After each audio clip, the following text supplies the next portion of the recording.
Hey everybody, welcome to Novel Thoughts. So today's my first book review. I'm going to be doing Elegance of the Hedgehog by Muriel Barbary, and it's perfect because it's a little bit stormy outside and just sets the tone. So it's a French book that came out relatively recently, but it's actually been made into a film, so I highly recommend them. I actually watched the film first, and that's what made me really interested in the book because the film is so well done. It's just called Hedgehog. If you want to go ahead and watch the movie or read the book, you should do that for certain.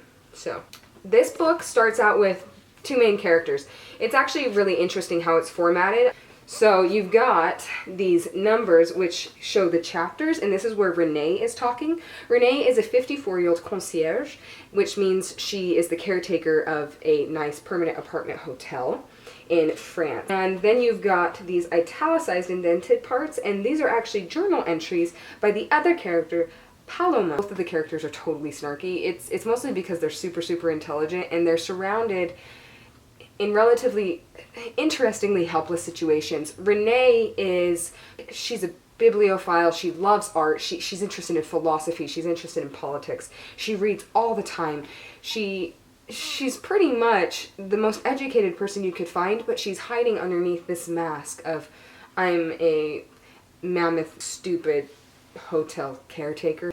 And she keeps this persona because she doesn't want people to know who she really is, because it breaks their stereotypes. So she just lets everybody believe that she's an idiot concierge. Whereas Paloma is relatively helpless because she's 12 years old. Like, she's incredibly intelligent, but she's surrounded by people in her family who she doesn't respect it. She has a hard time respecting what they do because they're so preoccupied with their station and with their wealth and what they think is true living. She calls it the living in a fishbowl symptom, and she's afraid that if she grows up, she'll end up thinking that there are all these stars to chase in her life, and then she'll end up in a fishbowl, kind of like what would be a quarter-life crisis. And for this reason, she's actually decided to commit suicide on her 13th birthday. And so that's where these little journal entries come in. She's decided that while she's still alive, she's actually going to set fire to her apartment too. She's a keeper.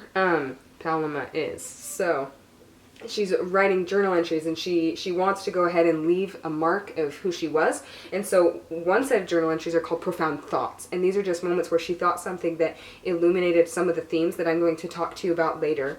Or there is the journal of the movement of the world, and she decided that movement in and of itself is very beautiful, and so she wants to write down all of the moments that she sees where people were especially fluid and alive in that way. These two characters are super interesting. The whole book is through their mind. They're writing what they think, they're writing what they see and how they interact with the world, especially Paloma. There's a little bit more narration going on through Renee's chapters, but Paloma is definitely just writing journal entries, and so you only hear what she's talking about in her entry. And so Paloma lives on the 5th floor, and Renee lives on the 1st floor because she's the concierge. And these two people are interacting, and they're so similar, even though one's 54 and of a lower class, and one is 12, and she's very wealthy, even though she's entirely unsatisfied with her life. And it's interesting to watch their paths converge, but let me tell you, they don't even meet until here.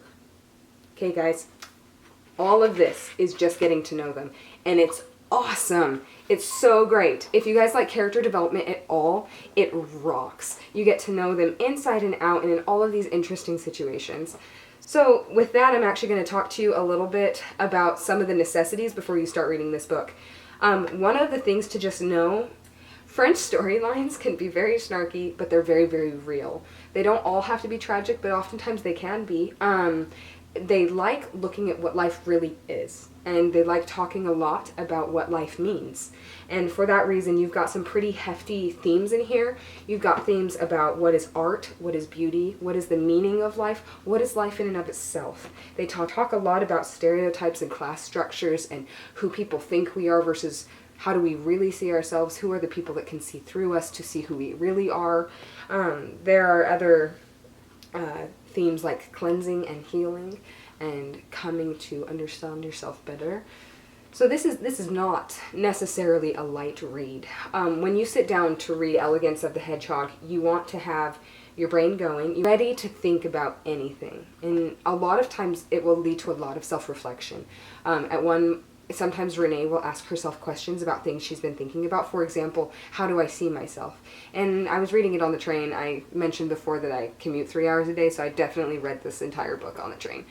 And as soon as she asked that, I was like, how do I see myself? And oftentimes it can take a lot of time to answer those questions. And what makes this book so worth reading is that you have time to answer these questions and actually come to know yourself and how you function within your life at the same time that Renee and Paloma are deciding whether life is worth it and how they function in theirs, which is a really lovely journey to be able to take with the characters. Similarly, you're gonna need a dictionary. I have a pretty intense vocabulary, and I looked up 70 or 80 words. If you don't like reading with a dictionary, that's totally understandable, but even just taking a little bit of time to know what they're saying will open up to you the deeper meaning and the possibilities of the phrase itself. It does take a little bit more work, but it's totally worth it. So this page is all about tea and like the ritual of drinking tea.